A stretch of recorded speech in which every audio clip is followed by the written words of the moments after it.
How to freeze location on iPhone. To get started, first of all go ahead and open up the Find My application on your phone.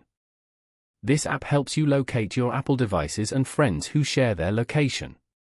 Once you're here, go to the bottom panel and tap on the Me tab. Here, you can view and manage your personal location sharing settings. Now, turn off the Share My Location switch as shown. This will stop sharing your live location with your friends and family.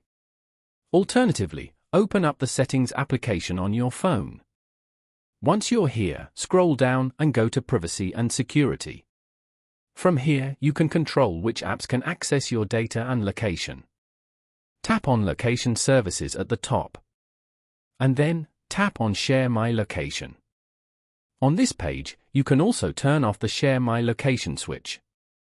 Following these steps, you can easily freeze your location on an iPhone.